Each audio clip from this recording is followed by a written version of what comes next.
Whoa! Dirge of Cerberus, my favourite mental illness. It's Vincent Valentine. There's a theory of the universe wherein it just kind of warps back in on itself.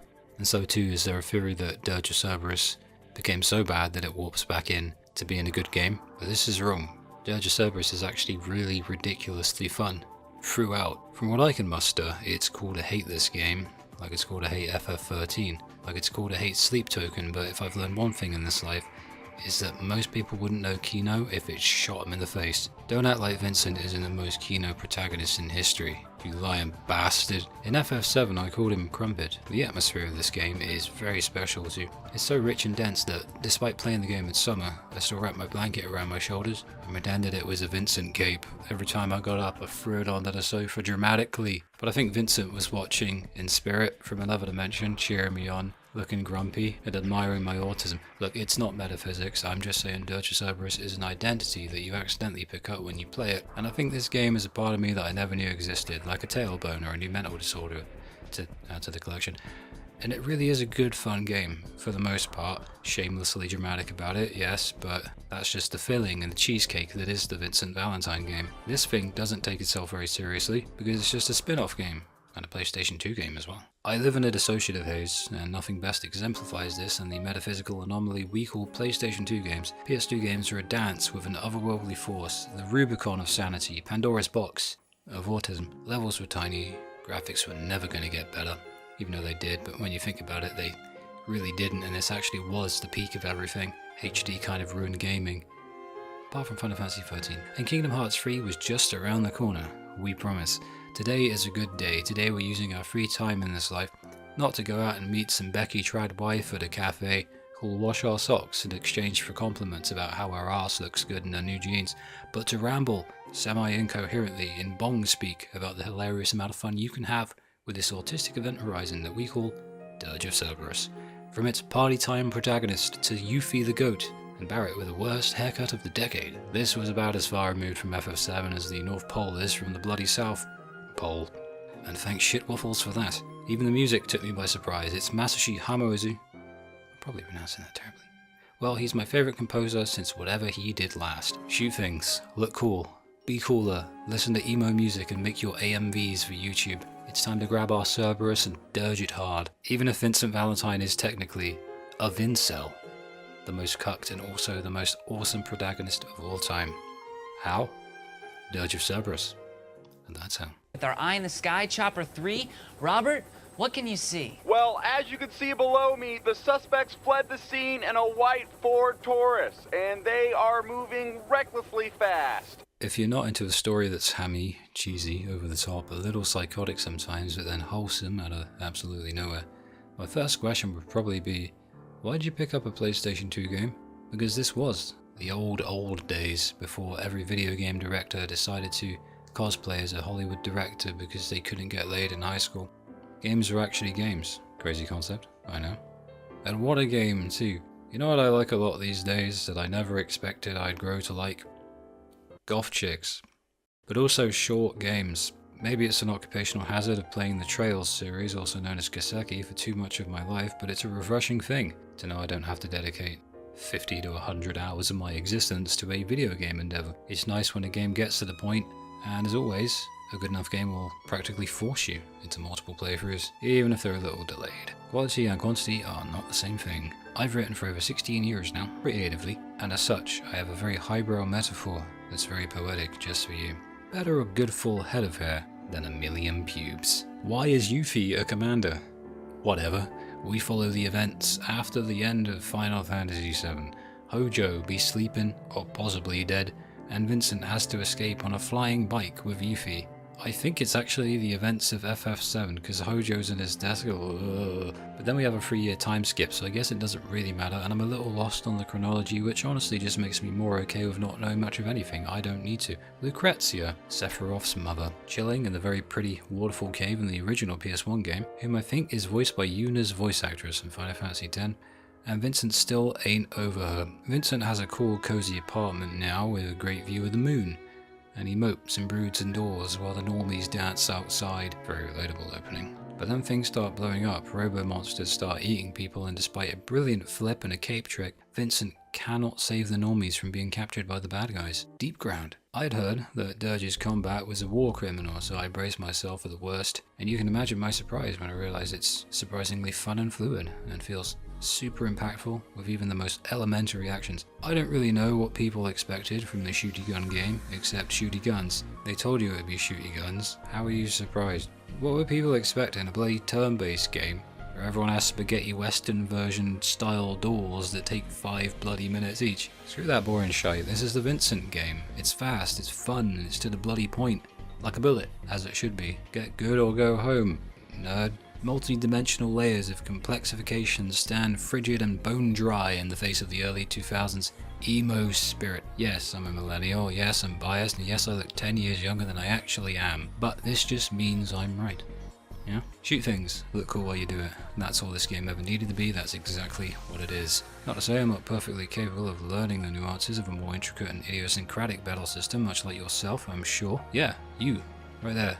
Sitting on the toilet, taking a shit. Get up and wipe your ass, it's been 30 minutes. Still, it's like how sometimes I want to make a 4-hour Nier essay, but other times I just want to eat toast and listen to ASMR while I write fantasy novels about talking hamsters and bipolar clouds that elephants come out of. Sometimes you just want to pop in the Vincent Time Crisis game without popping down to the arcade. And this is, I think, an arcade game in spirit. Spirit of the arcade, hairstyle of the arcade, shoes of the arcade. Shoes of a champion! This jacket right here! Shoes of a champion! It feels snappy. Even the UI is like this. It's like a late stage PS2 game, because it literally is. It's from 2006, so circle now is the back button instead of triangle, which is autistic enough to get me excited. But in this game of life, you gotta take whatever wins you can. As a very intuitive map pops up, I realize we're in calm. Not so calm anymore, eh? Yeah. Sorry. Here we learn the importance of aiming, reloading, and the slowest ladder climbing mechanic I've ever seen in a game. Maybe not the slowest. We take up the hobby of spinning in preparation for when we flip our cape to look cool, and we employ tactics like taking cover while crouched, which feels a little more like Metal Gear Solid. There's even a reference to MDS later on. It's definitely inspired by it. You can carry up to 3 guns, and each can be customized with materia at this point, and you can modify its weight, power, speed, and range. You have the revolver, the rifle, and the machine gunny. So it's more in depth than I expected. Much more in depth, actually. Not the easiest to shoot at first. Takes some time to acclimate to. You gotta find a way to make the 2 analog stick work together in harmony by moving around and shooting simultaneously with a sort of pseudo lock-on feature. You get used to it as long as you don't overthink it. That's what I found. We save a little midget, we twirl around and do a cape flip. Saving civilians is a big thing in this opening mission.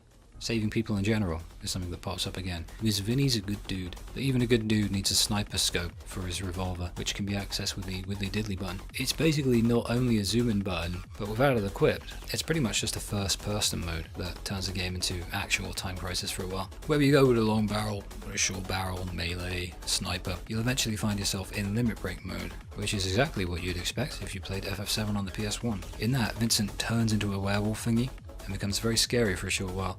I use this mainly for bosses, or when I'm feeling extra frisky and friendly. Limit Breaker in this game is basically, you can make this boss a little easier now button. The first boss, however, is piss easy. It's a helicopter battle with the world's dumbest pilot and some goons. I think they want us to join their D&D club. Exciting times ahead. Also, for the love of shit, in the first mission, don't buy the handgun bullets. There are 180 of them in the next bloody room, literally. This game trolls you a couple times. At one point they put a bunch of items down and a soldier pops up and he takes them all and he runs away. This game does troll you. Now that I said that, if you ever play the game because you saw this and you thought, I'll give it a go, count how many times the game trolls you. They did it a lot. So Betty and Reginald here want the proto-materia and they really like a dude named Vice. But before Reginald can fight us, Betty passes out from how cool Vincent looks. Reginald is called Azul and he looks like Seymour Guado became a professional wrestler. Dirge of Cerberus, where the best wrestle. Vincent Valentine. Are you alright?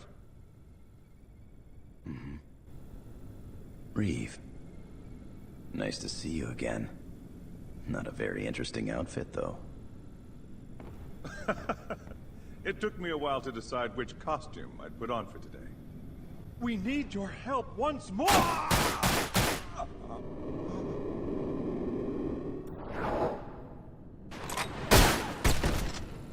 Reeve.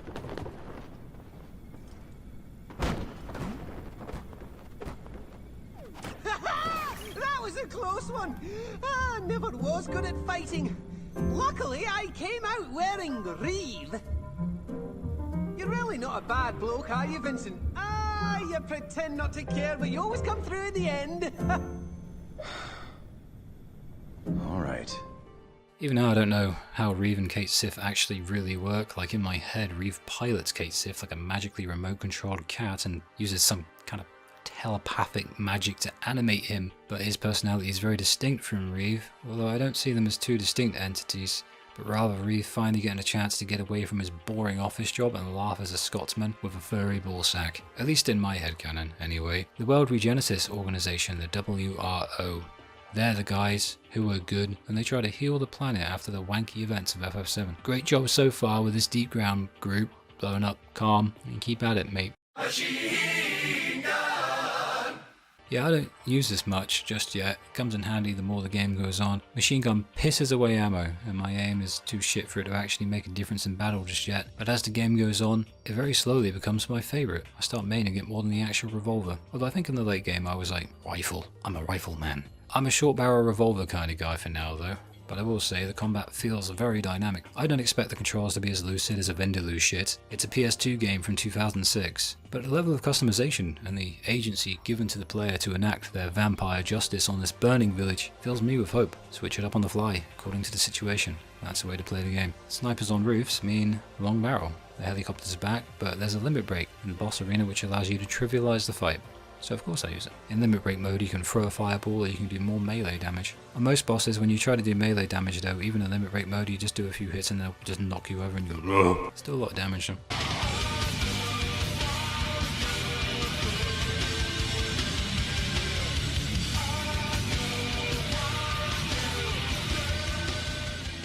Never thought I'd see Reeve with a rifle, look at him go. Now we just need to see Cait's Sith cosplaying Vincent Valentine with a little revolver. FF7 Revelations, there you go, that's what we need to see. But we saved calm. After each mission you'll get your results and a ranking, and it will likely be crap unless you played the game before, or in my case, you're just crap in general. But we had fun, and that's what really matters. I was, however, surprised by how long missions actually were. Not complaining, you can run up 40 minutes to an hour on average, you know. Ever since I became Video Essay Guy 504 back in January 2025, I found that I have a somewhat overly analytical brain, as well as a creative one, but oddly enough video essays on games helped me to stop overthinking things. While everyone else and their grandmother was moaning about the janky mechanics and the simple story, you know what I'm doing? That's right. Gooning. No, not really. I'm just on my couch, going, you know what, this is bloody fun. I just shot shit for about an hour and turned into a monster and I threw fireballs at a helicopter as a vampire werewolf with beautiful hair and a cape. Who complains about that? It's Kino. You don't buy a cream cake and then complain that it's not a steak. You want steak? Play FF7. This ain't steak. It's a cream cake. What I'm saying is the first chapter is really fun. What the? That's Meredith's car. Robert, what's going on with the pursuit there? She said she was going out of town for her grandmother's birthday.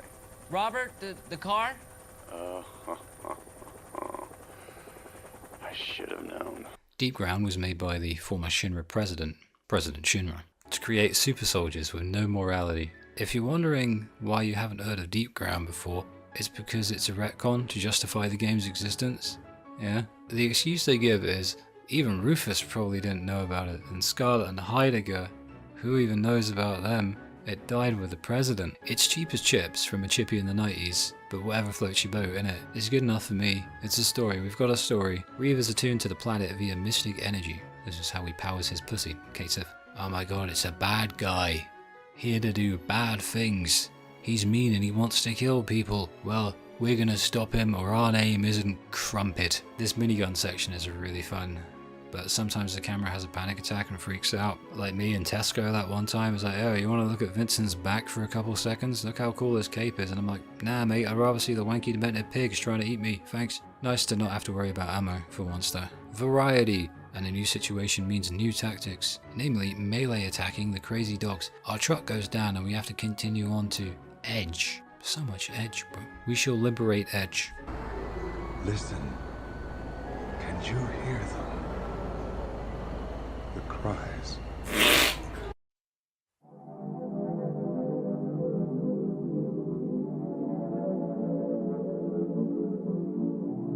Yeah, moments are quiet.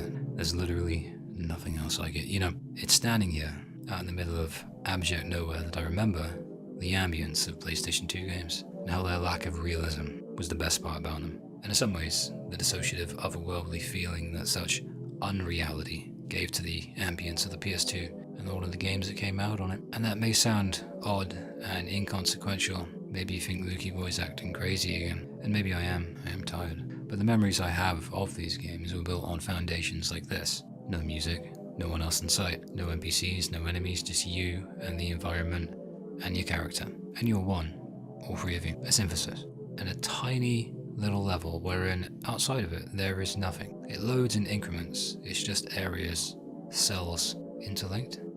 Suspension of disbelief. It reminds me of the hundreds of hours that I had as an early teenager staying up all night and basically becoming one with my games as I played my PS2 on a green CRT box TV, connected of course via SCART cables or a SCART lead.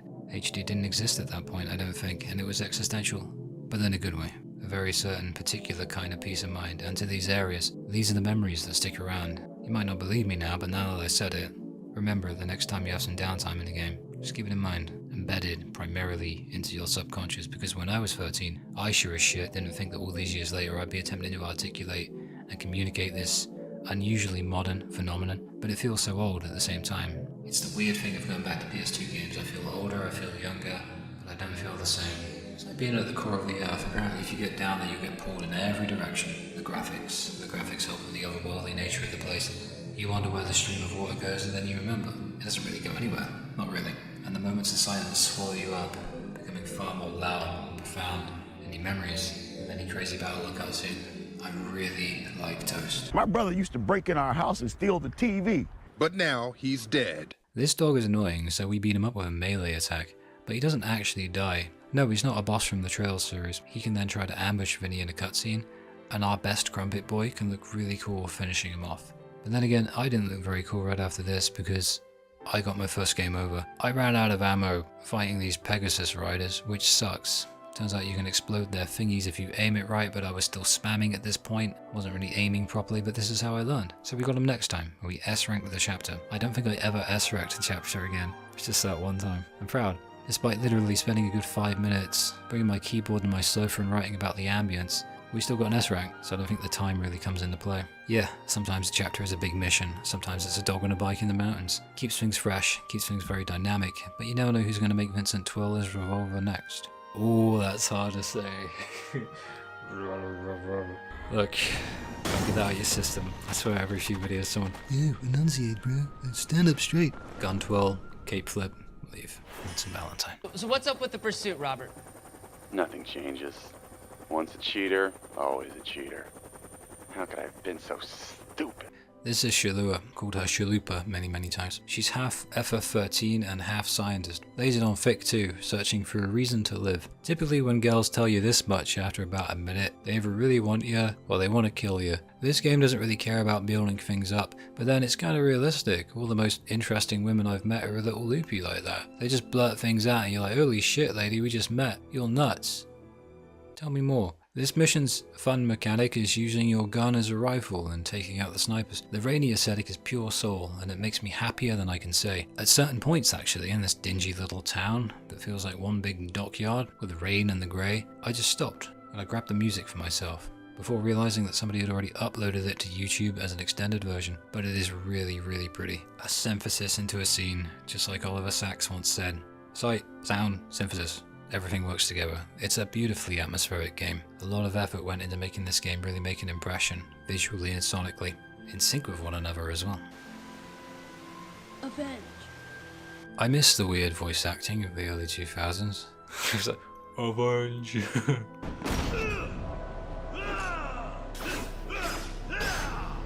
I love PS2 games so much. This poser over here is so big and annoying that it's right here that I discover the joy of having one of each weapon archetype, revolver, machine gun, snipey, and you can set them all up for instant switchification.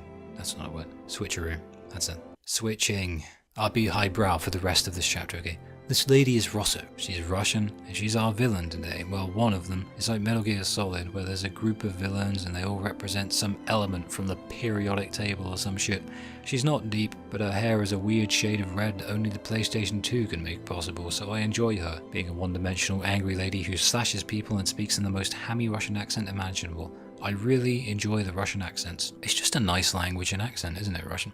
Unfortunately, this desire for Rosso to kill people extends to Vinny the Crumpet as well, meaning us, since she wants the proto-materia and tries to kill us, and she's actually so tough that Vincent has to go into limit break mode as that wanky red demon he sometimes turned into in the original FF7. A weird chapter, but a very atmospheric one. Avenge. So is Lucrecia a lessee. She fulfilled her focus.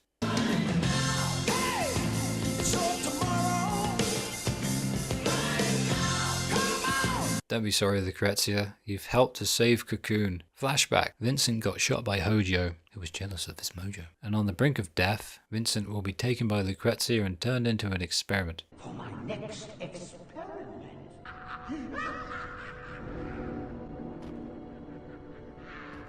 A genius! This dude has gone from hammy to ultra hammy. I love a good hammy villain, like a mad scientist. A little unlike Vincent to get shot in the head by Hojo though, you'd think he'd be a little less stupid than that, but apparently past Vincent was very stupid. Did I say Vincent? As we chill in our new home, a swelling vat of liquidy crap, it seems another lady scientist has been drawn to Vinny, and I realise lady scientists really like vampires. Anyway, Vinny's wild outburst was because of the chaos gene that he was injected with in Lucrecia's experiments. Reeve, bro! There's something so cool about Dirge of Cerberus Reeve. He's chill, he's our bro, but he'll shoot people with his giant gun if they get all uppity with us. He's got our back and we've got his. And with Yuffie, we're 2.5 ninjas. This is the coolest, most cozy room I've ever seen. I want to live here. I don't know what any of this techno shit does, but it looks really important. But trouble is afoot. Azul of the Bumder tribe has found our HQ and we must shoot things to defend it. Look at Chalupa go with a girl power, so we have to hold them all off. And for the game's supposedly repetitive combat system, the different types of missions have really impressed me so far. We've had your typical assault missions, a helicopter battle, normal boss battles, sniper shootouts, and now a siege as well. There's a shocking amount of variety with the combat in this game. Added to that, the customization of your guns and how switching between free, customized setups to account for the kind of enemy you're up against is actually really fun. So it's easy to forgive the less fun things when they pop up. It's a fun game. Cait, Sith and Reeve in the same room.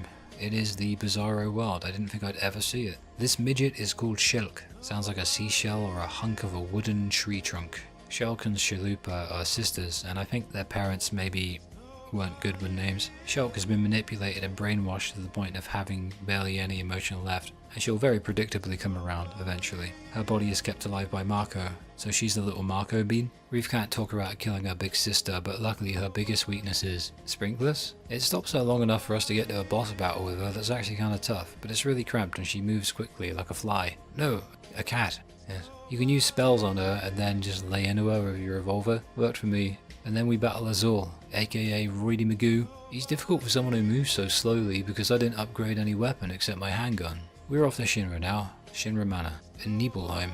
I always read it as Nibelheim. I don't know why nipple. Why nipples?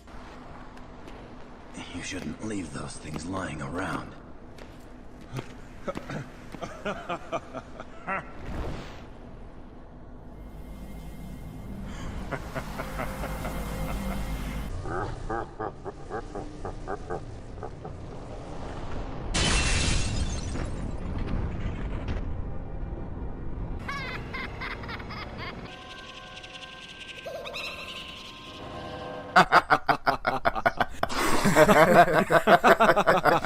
After a billion years and a sewer level that made me hate gravity and frogs, meet Vincent Valentine of the Turks as he meets Lucrecia for the first time in a flashback, and then a weird stealth mission with Cait Sith. Initially I got flashbacks myself to the FF7 Rebirth level with Cait Sith, I'm sure you know which one I mean, and the puzzle box wangery, but this is a fresh new thing. It's Metal Gear Pussy. Well, Solid Cait, the game says. Yes, the sections have names, you see them when you load the game. They named it Solid Cait, that's actually really nice of them.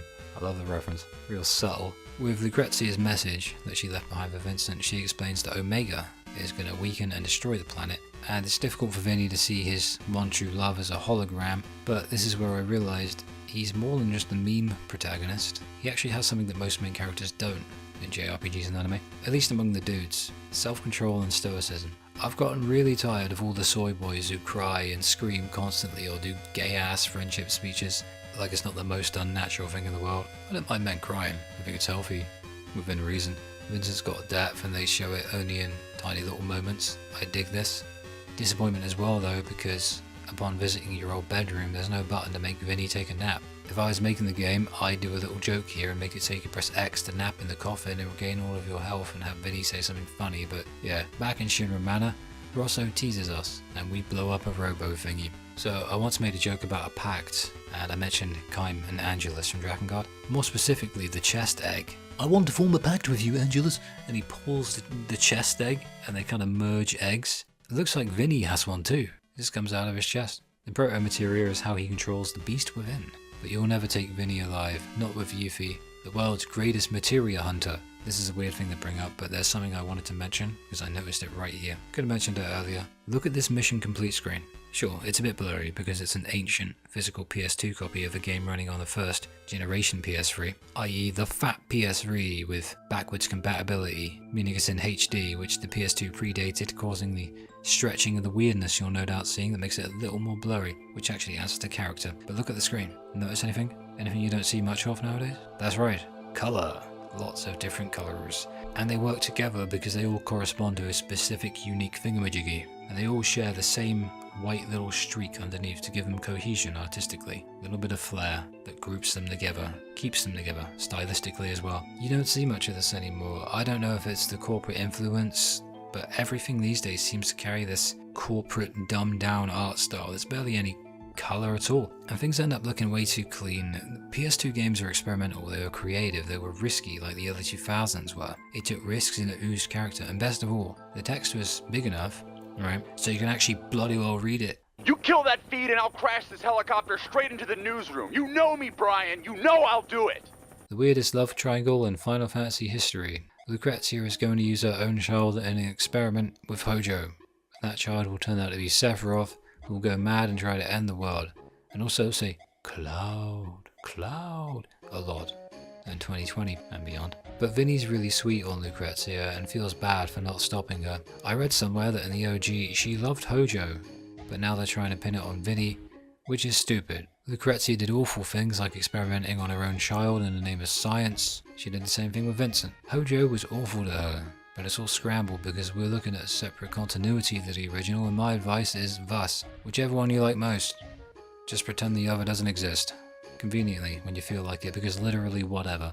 That's how you need to look at the FF7 subseries. Literally whatever.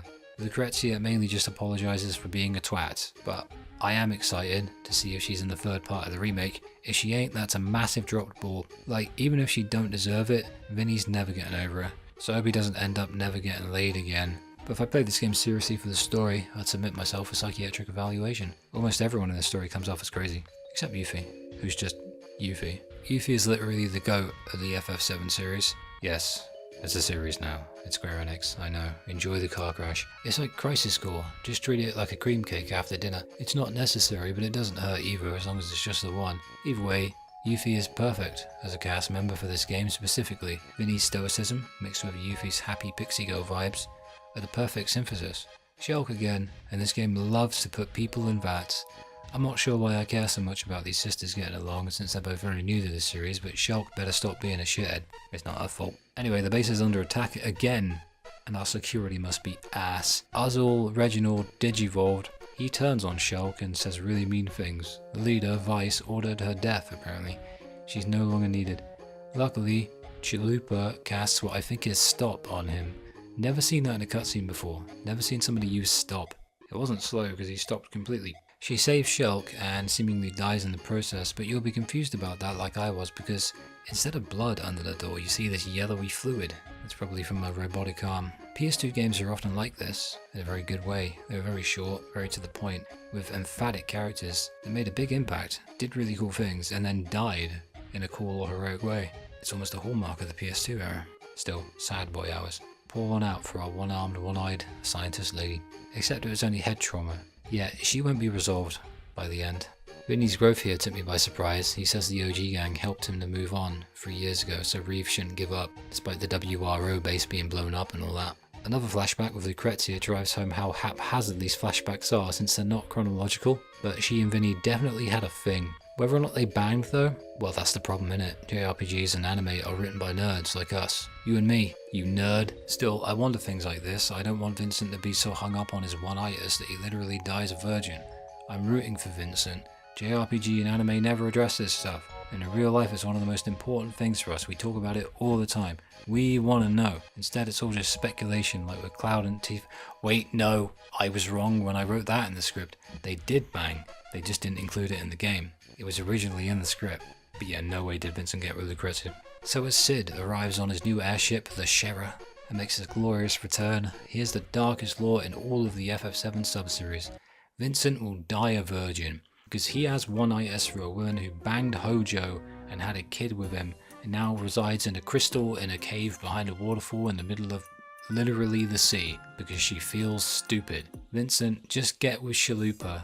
Wait for her to wake up. She's like Lucrecia, but not a piece of crap. But for now, Vinny is a vincel. Yeah, I came up with that term about this point in the game. I was very proud of it. Wholesome game. And now it really feels like a game.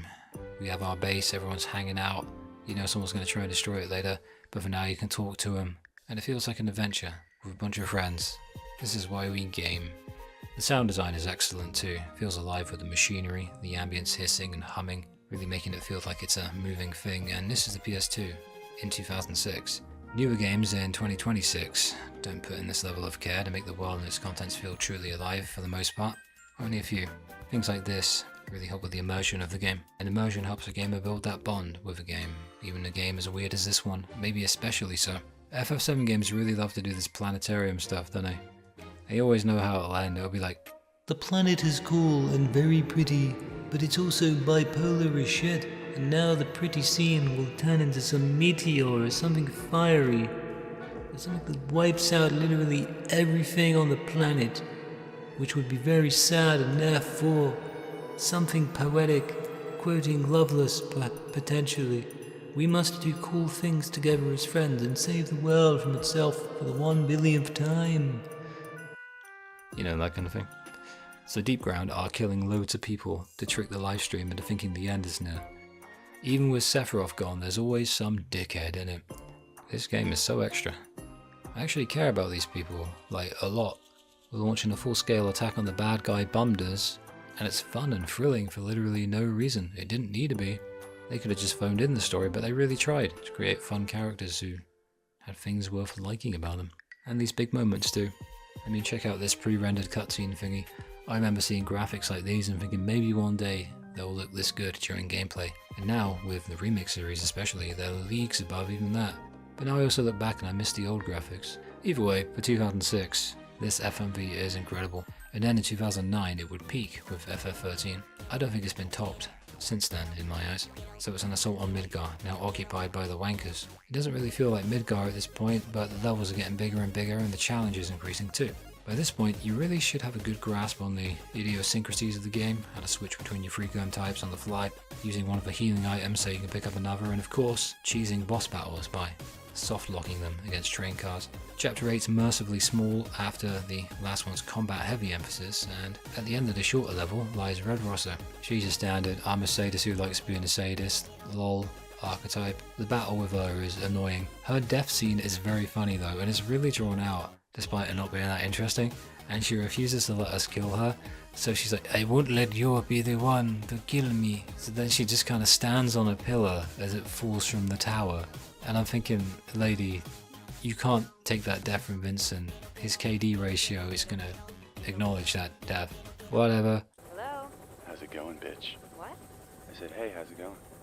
Shinra HQ, just like old times. Proto-materia egg in Vinny's chest was helping control the chaos within him, and now he's losing himself because his egg was stolen. Nero is a jerk-ass, so he killed a bunch of our airship buddies. But Shulk is a legit goodie now, and she fights him. Go on, Shulk. Your name sounds like a starter Pokemon from Gen 3. Use Bubble Beam. FF7, FF7 Crisis Core, FF7 Remake. Dirge of Cerberus. This is, no doubt, the 4th version of Shinra HQ that I have seen in my life, my 82 years, and the 3rd wonderful piece of music to go along with it. The OG was suspenseful and dark with a heaviness. Crisis Cores was nothing memorable for me, I wasn't a fan of that soundtrack. I just remember going and it made me want to rope. FF7 Remake Shinra music was so good that I still have it in my sleep playlist. But this one's all bombed out and destroyed, and the story's reaching its end very soon, so this version of the Shinra theme is experimental.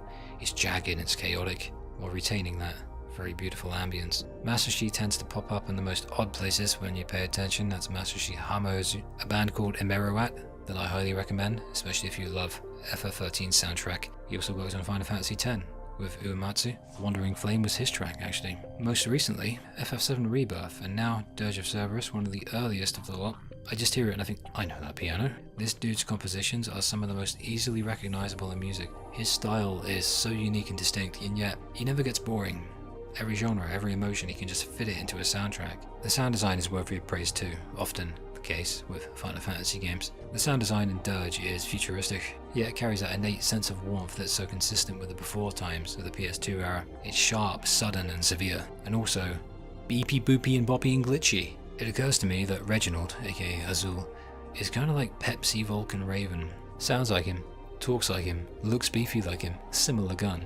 The battle with him is easier than the last, despite being an apparently better version of himself. Either stand a bit away and get him with a rifle until he remembers he's allowed to run and closes the gap, or otherwise just spin around in a circle, splash him with your machine gun and wait. Except wait, it's Arc Azul. Yes, there's a wanky demon and a second phase. There seems to be a trick to making him run over the blue thingies, but I made him run over all of them before I did any damage, and I can only damage him with melee and MP moves, which are very limited, so I figured limit breaker mode's more fun anyway. We'll go with that instead, and either way, Vinny goes beast mode and impales Reginald with his giant minigun. Reggie goes out laughing, and while he's not all that deep, he's a fun villain. Just turns up, doesn't pretend to be complex, he just wrecks things and then he goes out with a bang. It's just that fun PS2 era goodness. Reminds you of Skeletor, that's it. That wasn't in the script, sorry, it's laugh reminds me of Skeletor. In Flashback Village, Hojo's voice is the funniest thing of all time. Vinny is in a vat, and I still can't get over the fact that Lucrecia and Hojo banged. Is such a black pill. I feel so bad for Vinny. Lucrecia, meanwhile, is using Vinny as an experiment, so Vinny sits in a test tube vat thingy while Lucrecia gets pounded by Hojo the Chad. God, that's a black pill. And Vinny only got shot and killed by Hojo because he was defending Lucrecia. Vincent, don't be like that dude who donated $10 to Azoshi while she was getting railed on the live stream. You break free, Vincent. You can do it. So are we having a bad day? Deepground is the retcon city of the ancients, and I do like the place. When FF7 came out, this place didn't exist as a concept, so it's like a dirgy singularity. But once you get over that, you can enjoy shooting things inside of it, I guess. My goodness, it's Vinny's dad, Vincent Sr. He dressed just like him, and was also friends with Lucrecia. Small world. His name was Grimoire, so you've got Grimoire and Vice. These names, man, holy shit, if it wasn't for the Nier references. Oh, they're probably not Nier references. Well, he dies real quick anyway, and he's like, tell my son be a vampire and not a simp. Blech. As Shulk cries about a loss in the past, I'm reminded of the eternal cringe of middle-aged female voice actors putting on little girl voices. And now it's been in JRPGs for many moons. Shulk cries over Chalupa, and this means she's becoming human, a human being once more. Her emotions are returning. Her arc was always going this way, and I'm glad that it did. It was predictable, but it's still nice to see. Shulk was wonderfully written. I'm not sure why this Nero guy gets so much time to talk his nonsense. He tries to be deep, but he just looks like a toilet paper enthusiast. He got into like a Poundland toilet paper aisle argument. He's a walking bandage, maybe bondage. It's hard to tell with this guy, to be honest with you. Despite beating him in gameplay in the next cutscene, he's fine and well. He just leaves. This trope really has been around since Timbuktu. Meanwhile, Shulk is trapped into data escape, from which she reads memories or something, but Vincent transcends dimensions and pulls her out of the darkness with his Vinny energy. Darkness is like a pocket dimension. I reckon Tetsuya Nomura popped his head in and said, I've got an idea for your game. No, Nomura, go write Kingdom Hearts 3. Birth by Sleep, got it. You must never forget, where there is shadow, there is always light. That's right! Bask in my rays, evildoers! Feel the radiance of wutai super ninja, Yuffie Kisaragi, back and ready for action! My brother calls. Over here, guys! Oh! Oh!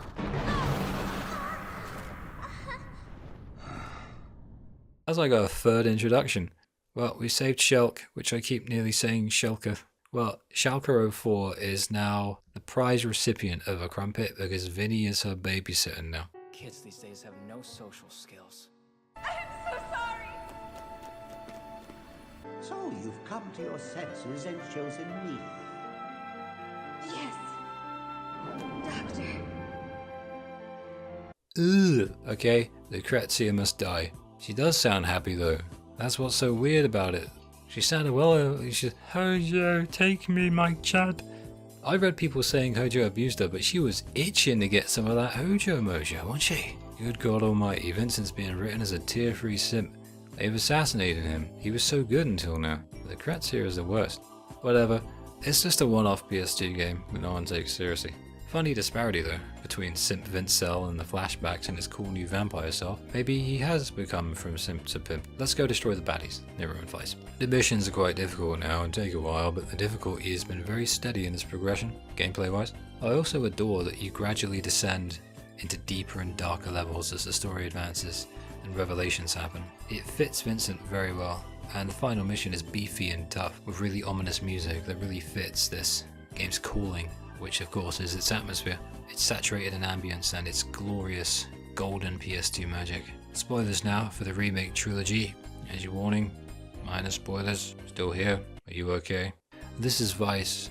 He's in the Yuffie DLC, and it makes it seem like Nero and Vice will be important, but then they just don't turn up at all in the second remake game. So if they don't turn up in the third, then it's just your typical Square Enix mismanagement. They just forgot. Personally, I find both of them kind of dull. But Vice's design is actually really cool. He looks like he'd be the coolest professional wrestler. Vincent is the star of the show though, and Yuffie. But interactions between Vincent and these two could be fun in a remake capacity. Nero blasts Yuffie into the darkness and it feels like a darker Kingdom Hearts game. But then Vinny saves the Ninja Warrior. Nero literally called it his darkness. He used that word. The Nero battle involves him becoming a big ass spider with annoying fireballs everywhere, before then descending and fighting us like a man spider. It's difficult, but I eventually learned to stop spamming the rifle shot and just headshot him instead. Much easier that way. Vice kills his brother Nero because he's all evil and stuff, right? It's funny. Vinny kind of feels like Shadow the Hedgehog, but Vice talks like him. But it turns out Vice is actually the consciousness of the biggest baddie of all, the real villain, Hojo. He's back. That's right, Vincent finally comes face to face with the man who cucked him and killed him. Wait, was it the other way around? I feel like it's still bad either way. He's possessed Vice. No, Hojo, you mean bastard. FF7 Revelation will not have a cuck chair minigame where Vinny watches you bang Lucrecia, because you're going down. I also love that Hojo's bad guy monologue requires like 5 separate cutscenes because it's a PS2 game. They did it in the PS1 as well, when Liquid was monologuing in MGS1. Now sit right there. I want you to see this. I could make a cuck chair clip with just him saying that. Lucrecia's holographic whatever wills Vinny on, like, do it, kill the man I had a kid with, kill the guy I cucked you with. Not for you, Lucrecia, but for us, the crumpet. But goodness me, this battle drags on. Feels kinda cheap too, like you can't even shoot a special ranged attack, like you usually can, and dodging is next to impossible. The combat is fun usually, but the boss battles, you kinda just learn the slog through, and hope for the best while occasionally running to the jukebox to buy 2x potions before you croak. Luckily time stops for everybody else when we get to that jukebox, either that or he's just like, I'll be a good guy, let him buy his X potions. And I guess that's Hojo done for. You don't seem very likable. So the whole Vinny has chaos within him thing is due to Lucrecia's wankery, or rather her desire to keep him alive, and that's how Vinny became a vampire thing. You know, as Lucrecia shouts at Hojo to give her her son back, then mopes on the floor saying she can't take it anymore, only to then run off to a waterfall cave where you can find her in FF7, I realise I don't think there's anything likeable about Lucrecia at all. It makes me actively not want to sympathise with her ever. If she wasn't an 8 out of 10, Vinny wouldn't like her, no one would give her any sympathy. We could have avoided all of this and just been a materia hunter with Yuffie, which would have been much better. We need that as a spin-off, like a Yuffie materia hunter minigame. Oh, that'd be fun. The amount of times Lucrecia says some variation of, I'm so sorry, it's probably like over 10 now. It's funny though, if you start counting them. Hey, if you play the game, count them for me. So as Lucrecia and Vincent chill under a tree all romantically, I think to myself, this boy deserves better. She's doing the whole, so you like me? I was like, oh, just shut up. But if he isn't willing to let go of his one-itis, then so be it. Become a monk, Vin-chan. Become a monk. Really though, Lucrecia has to show up in Revelations, right? I mean, they changed everything including the kitchen sink. Might as well try to fix this mess too. The heart wants what the fart wants. But then, out of nowhere, he changes his ways with the coolest and also most cringy final scene of the Final Fantasy game ever. The rest is up to you.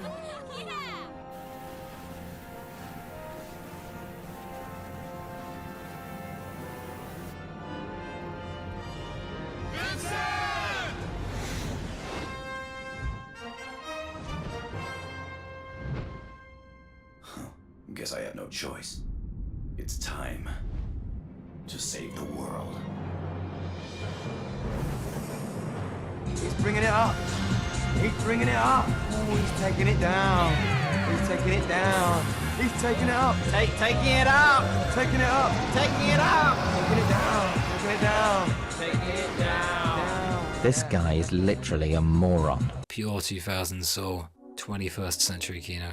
I'm not memeing. I genuinely adore this shit. It's perfect. This boss battle is a celebration of how wanky and weird this game is. Heavy metal guitars with Japanese lyrics that I couldn't decipher as you fly through a space vortex thing and shoot the shit out of things like it's the mid-2000s. Because it is. The final boss, Vice, is like a glorified victory lap. It's so easy. You just spin around him a bit and do the usual thing. The world is saved. Cool music plays. So, did Vincent survive after blasting into space? Yes. Did Chalupa survive her coma, which seemed like a reason to keep her alive? Well, we don't know. Square just dropped it, kinda. A lot of this game, including the secret ending that I didn't manage to get because you have to get some widdly-doos in a level, hint strongly at a sequel that never came. That's my theory. So like, Shalua's capsule just lands in the middle of nowhere.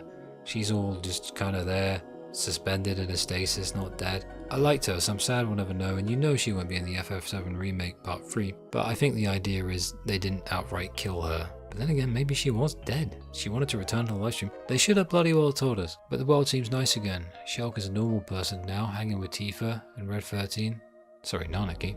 How dare I? It's terrible of me. I do actually enjoy how this game didn't rely on Cloud and Tifa and Aerith and Zack. It really was Vincent in the driver's seat. So we are over Aerith and Zack and all that stuff, at least until 14 years later when the FF7 remake completely changes everything. But in 2006, many might have thought this really was it, and in this timeline and continuity, I guess it is. See, the FF7 compilation series isn't just a bunch of retcons to turn FF7 into a series. It is partially that, but it's also a bunch of conflicting timelines as well. So my advice is, work with that and embrace whatever one matters the most to you. It's a you thing. Vinny visits Lucrecia and thanks her for helping him survive, and I guess she did finally get a W. But yeah, she remains Crystal Pepsi, and I'm very curious about whether she'll be given a prominent role in things in Revelations.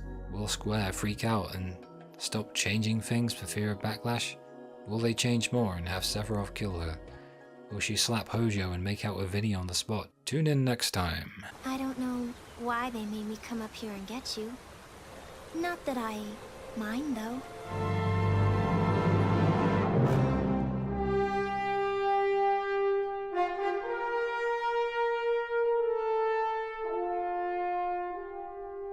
Yes! We got it! Here's Mr. Decker.